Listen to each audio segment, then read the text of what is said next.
اللہ کے نبی صلی اللہ علیہ وسلم فرماتے ہیں کہ اگر میں نہ ہوتا، میری سفارش نہ ہوتی تو وہ جہنم میں انتہائی گہرائی میں ہوتے، کھڈ میں ہوتے،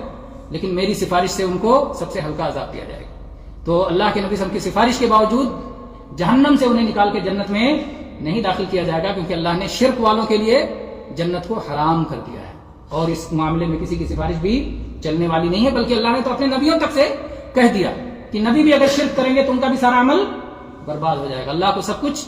سارے معاملات میں اللہ نرمی کر سکتا ہے، شرک کے معاملے میں کسی قسم کی کوئی نرمی نہیں ہے۔ ان اللہ لا یغفر ان یشرک بہ ویغفر ما دون ذلک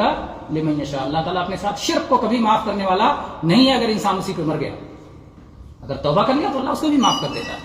لیکن اگر اسی حالت پہ مر گیا، شرک کرتے کرتے مر گیا، شرک سے توبہ کی توفیق نہیں ہوئی، تو پھر اس کی مغفرت اور بخشش ہونے والی نہیں ہے۔ اس لیے مسلمانوں کو توحید کے معاملے میں بہت پختہ رہنا چاہیے کہ اللہ ایک مالک جو اللہ ہے، ہم اس سے انحراف کر کے کسی اور کو اپنا مالک بنا لیں، اور اس اللہ کے لیے عبادت کے جو طریقے بتائے گئے ہیں وہ طریقے کسی اور کے لیے کرنے نہیں ہو سکتا ہے۔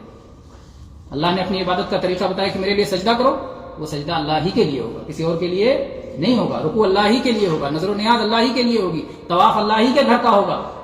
دعائیں اللہ ہی سے مانگی جائیں گی، مصیبت میں اللہ ہی کو پکارا جائے گا، اور کسی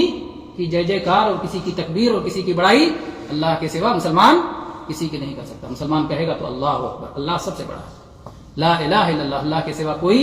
عبادت کے لائق نہیں ہے۔ تو اللہ تعالیٰ نے فرمایا کہ جب ان سے کہا جاتا ہے کہ جو اللہ نے اتارا ہے، جو اللہ نے دین نازل کیا ہے، جو اللہ نے کتاب نازل کی ہے، اس کی پیروی کرو، تو کہتے ہیں نہیں، ہم تو اس راستے پر چلیں گے جس راستے پر اپنے باپ دادا کو پایا ہے۔